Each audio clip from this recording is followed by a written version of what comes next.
23 March ਇਹ ਫੌਜੀਆਂ ਦਾ ਦਿਨ ਹੈਗਾ ਜੀ। ਪਾਕਿਸਤਾਨ ਆਜ਼ਾਦ ਹੋਇਆ ਸੀ। ਤਿੰਨ ਆਪਸ਼ਨ ਦਿਓ ਮੈਨੂੰ। ਓਏ ਗਾਬਣਾ ਬਾਏ ਹੱਥ ਨਾ ਮਾਰ।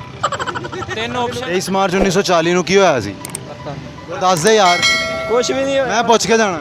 नहर वाले पुल पर मौजूद हूँ और सानू नहर वाले पुल ते बुला के।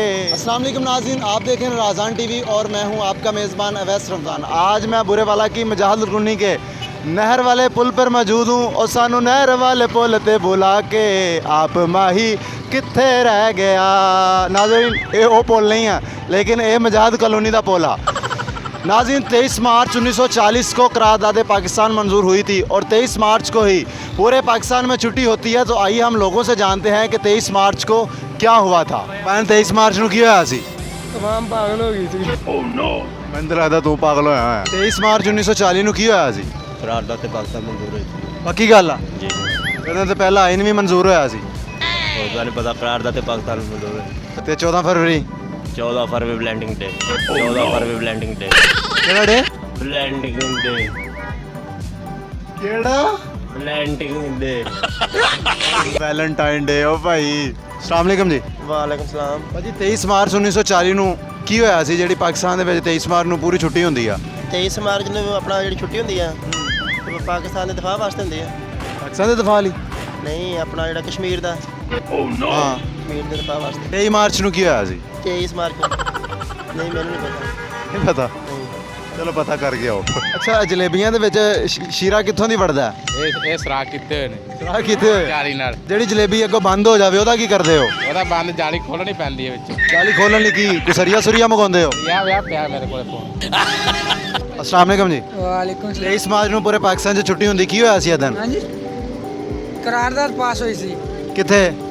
पाकिस्तान। ਤੇ 14 ਫਰਵਰੀ ਨੂੰ ਕੀ ਹੋਇਆ ਸੀ? 14 फरवरी ना पता नहीं यार। ਅਸਲਾਮ ਵਾਲੇਕਮ। वालेकुम सलाम। 23 ਮਾਰਚ 1940 ਨੂੰ ਪੂਰੇ ਪਾਕਿਸਤਾਨ 'ਚ ਛੁੱਟੀ ਹੁੰਦੀ, ਕੀ ਵਜ੍ਹਾ ਇਹਦੀ? ਇਹਦੀ ਵਜ੍ਹਾ ਪਾਕਿਸਤਾਨ ਯਾਰ ਤੁਸੀਂ ਯਾਰ ਕਨਫਿਊਜ਼ ਕਰ ਰਹੇ ਯਾਰ ਤੁਸੀਂ ਸਾਨੂੰ। 23 ਮਾਰਚ ਨੂੰ ਛੁੱਟੀ ਕਿਉਂ ਹੁੰਦੀ ਆ? ਸਾਨੂੰ ਤਾਂ ਪਤਾ ਹੀ ਨਹੀਂ ਗਾ, ਅਸੀਂ ਤਾਂ ਰੇੜੀ ਲਾਣੇ ਉੱਥੇ ਸਾਹਮਣੇ। ਤੁਸੀਂ ਰੇੜੀ ਲਾਉਂਦੇ ਹੋ? ਹਾਂਜੀ ਤਾਂ ਤੇਰੀ ਰੇੜੀ ਵਾਲੀ ਲੱਗਦੀ ਨਹੀਂ। 23 ਮਾਰਚ ਨੂੰ ਕੀ ਹੋਇਆ? पता नहीं है यार भाई सामने वो देखे कैमरा मारने हमारी रेडी सामने खड़ी हुई है। थोड़ी सी जल्दी बाद में मिलता है, वो दूसरा भाई खड़ा है उससे ਜਾ ਕੇ ਕਿੰਨੋ ਤੋਂ ਚੱਲ। 23 ਮਾਰਚ ਨੂੰ ਕੀ ਹੋਇਆ ਸੀ? ਕਰਾਰਦਾਦ ਮਨਜ਼ੂਰ ਹੋਈ ਸੀ ਕਿੱਥੇ? ਲਾਹੌਰ 'ਚ। 23 ਮਾਰਚ ਨੂੰ ਪੂਰੇ ਪਾਕਿਸਤਾਨ 'ਚ ਛੁੱਟੀ ਹੁੰਦੀ, ਇਹਦੀ ਕੀ ਵਜ੍ਹਾ? ਇਹ ਕਰਾਰਦਾਦ ਪਾਕਿਸਤਾਨ ਮਨਜ਼ੂਰ ਹੋਈ ਸੀ। ਅਸਲਾਮ ਵਾਲੇਕਮ। 23 ਮਾਰਚ 1940 ਨੂੰ ਕੀ ਹੋਇਆ ਸੀ? ਪੂਰੇ ਪਾਕਿਸਤਾਨ 'ਚ ਛੁੱਟੀ ਹੁੰਦੀ 23 ਮਾਰਚ ਨੂੰ। ਹਾਂਜੀ ਭਾਜੀ ਛੁੱਟੀ ਬਿਲਕੁਲ ਕੀ ਹੋਇਆ ਸੀ? ਪਤਾ ਨਹੀਂ। ਤੁਹਾਨੂੰ ਕਾਹਦਾ ਪਤਾ? ਨਹੀਂ ਪਤਾ। ਕਿਉਂ? ਨਹੀਂ ਪਤਾ ਘਰੋਂ ਲੜ ਕੇ ਆਏ ਹੋ? ਆਹੋ ਕੀ ਲੈਣ ਆਏ ਹੋ? ਵੈਸੇ ਫਿਰਨ ਆਏ ਫਿਰਨ ਆਏ ਹੋ? ਭੈਣ ਪੈਦਲ ਆਣਾ ਸੀ। ਪੈਦਲ ਲੱਤਾਂ ਨਹੀਂ ਕੰਮ ਕਰਦੀਆਂ ਅੱਜ ਲੱਤਾਂ ਨਹੀਂ ਕੰਮ ਕਰਦੀਆਂ, ਉਹਨਾਂ ਨਾਲ ਬੁੱਢੇ ਹੋ ਗਏ ਹੋ। ਇਹ ਕਮਜ਼ੋਰੀ ਹੋਈ ਹੋਈ ਆ। ਚੋਰੀ ਹੋਈ ਅਸਲਾਮ ਵਾਲੇਕਮ ਜੀ।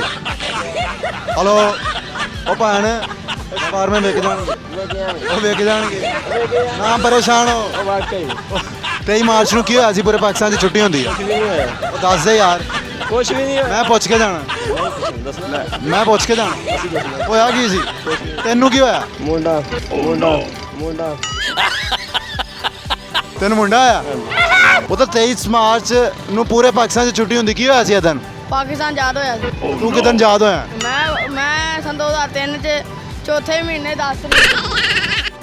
ਭੈਣ 23 ਮਾਰਚ ਨੂੰ ਪੂਰੇ ਪਾਕਿਸਤਾਨ 'ਚ ਛੁੱਟੀ ਹੁੰਦੀ, ਇਹਦੀ ਕੀ ਵਜ੍ਹਾ? 23 ਮਾਰਚ 1900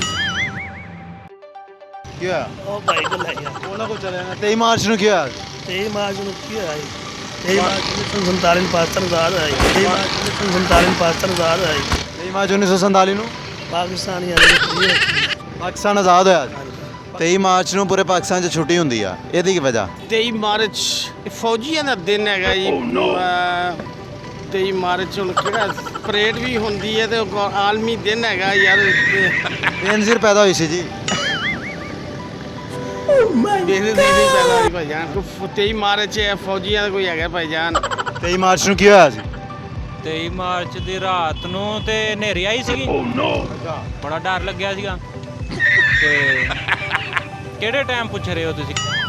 ਜਿਹੜੇ ਟਾਈਮ ਮਰਜ਼ੀ ਦੱਸ ਦੇ। ਆਪਾਂ WhatsApp ਸਟੇਟਸ ਤੇ ਵੇਖ ਲੈਂਦੇ ਆ ਕੀ ਕੁਝ ਚੱਲ ਰਿਹਾ। ਦੱਸ ਨਾ ਮਾਰ। ਹੋ ਕੀ ਆ? ਯਾਰ ਤਾਂ ਘੀਰੇ ਖਾ ਲੈਂਦੇ। ਉਹ ਪਰੇ ਜਾ। ਕਮਾਲ ਆ ਯਾਰ। ਉਹ ਯਾਰ ਵੀ ਦੇਣੇ ਆ ਹਾਂਜੀ ਸਟੇਟਸ ਚੈੱਕ ਕਰ ਲਵਾਂ ਇੱਕ ਵਾਰੀ 23 ਮਾਰਚ ਵੇਖ ਲੈਨੇ ਕੀ ਹੋਇਆ ਸੀ ਇਹ ਕੈਸਾ ਬੰਦਾ ਯਾਰ ਤੈਨੂੰ ਪਤਾ ਹੀ ਨਹੀਂ ਤਿੰਨ ਆਪਸ਼ਨ ਦਿਓ ਮੈਨੂੰ ਹੱਥ ਨਾ ਮਾਰ ਤਿੰਨ ਆਪਸ਼ਨ ਦਿਓ ਮੈਨੂੰ ਤਿੰਨ ਆਪਸ਼ਨ ਤੇ ਦਿਓ ਕੀ ਮਤਲਬ ਕਾਇਦਿਆਂ ਨਾਲ ਪੈਦਾ ਹੋਇਆ ਸੀ ਆਪਸ਼ਨ ਦੇ ਦਿਓ ਬੇਨਜ਼ੀਰ ਪੈਦਾ ਹੋਈ ਸੀ ਜਾਂ ਲਾਮਾ ਇਕਬਾਲ ਪੈਦਾ ਹੋਇਆ ਸੀ ਐਕਸੀਡੈਂਟ ਹੋਇਆ ਸੀ ਕਿਹਦਾ ਇਮਰਾਨ ਖਾਨ ਦਾ ਇਹ ਲਿਆ ਦਨੇ ਆ ਮੇਰੇ ਲੰਚ ਤੇ ਹੀ ਮੁੱਕ ਗਏ ਖੀਰੇ ਖੀਰੇ ਮੁੱਕ ਗਏ ਭਾਈ ਖੀਰੇ ਮੁੱਕ ਗਏ ਭਾਜੀ ਨਵੇਂ ਲਿਆਓ ਅੱਛਾ ਪੂਰੀ ਪਾਕਿਸਤਾਨ ਦੇ ਵਿੱਚ 23 ਮਾਰਚ ਦੀ ਛੁੱਟੀ ਹੁੰਦੀ ਹੈ ਇਹਦੀ ਕੀ ਵਜ੍ਹਾ ਹੈ ਇਹਦੀ ਵਜ੍ਹਾ ਇਹ ਆ ਇਮਰਾਨ ਖਾਨ ਆਇਆ ਸੀਗਾ ਤੇ ਉਹਦੀ ਸੋਚ ਆਈ ਸੀ 23 ਮਾਰਚ 1940 ਨੂੰ ਇਮਰਾਨ ਖਾਨ ਤੋਂ ਉਹਦੀ ਸੋਚ ਆਈ ਸੀ ਸੋਚ ਬਦਲੀ ਸੀ ਤੇ ਉਹ ਸੋਚ ਨੂੰ ਲੈ ਕੇ ਜਨਾਬ ਪਾਕਿਸਤਾਨੀ ਆਵਾਮ 23 ਮਾਰਚ ਨੂੰ ਛੁੱਟੀ ਕਰਦੀ ਆ ਯਾਨੀ ਕਿ ਇਮਰਾਨ ਖਾਨ ਦੀ ਸੋਚ ਲੈ ਕੇ 23 ਮਾਰਚ 1940 ਨੂੰ ਆਵਾਮ ਜਿਹੜੀ ਬਿਲकुल छुट्टी कर जाती है अच्छा ये 23 मार्च 1940 को क्या हुआ था और 23 मार्च को पूरे पाकिस्तान में छुट्टी होती है ਭਾਜੀ 23 ਮਾਰਚ 1940 ਪਾਕਿਸਤਾਨ ਦੀ ਨਹੀਂ ਰੱਖੀ ਗਈ ਸੀ ਕੀ मतलब ਬਈ ਮਤਲਬ 23 ਮਾਰਚ 1940 को करारदाद पाकिस्तान मंजूर हुई थी पक्की गल है हाँ जी बिल्कुल 14 फरवरी ने किया आज 14 फरवरी ਨੂੰ ਮौज ਮਸਤੀ यानी कि जनता दी मौज मस्ती हाँ बिल्कुल ਇੰਜੋਏ ਵਾਲਾ ਦਿਨ ਆਵਾਮ ਮौज ਮस्ती ਕਰਦੀ सही तो तुसी भी करदे गुरदे हो ਆ ਦਾਸ਼ਾ ਲਾ ਲਈਦਾ जी नाज़रीन आज हम बुरेवाला की मजाद कॉलोनी के नहर वाले पुल पर मौजूद थे हमने लोगों से जानने की कोशिश की कि 23 मार्च को पूरे पाकिस्तान में छुट्टी होती है इसकी क्या वजह है कुछ लोगों ने इस सवाल का जवाब देने की कोशिश की और कुछ को समझ ही नहीं आया और कुछ ने उल्ट जवाब दिया आपको मेरी वीडियो कैसी लगी आपके फीडबैक का इंतज़ार रहेगा मज़ीद इस तरह की वीडियोस देखने के लिए हमारा फेसबुक पेज लाइक करें और हमारा यूट्यूब चैनल सब्सक्राइब करें इसी के साथ अपना मेज़बान अवैस रमज़ान को इजाज़त दीजिए अल्लाह हाफिज़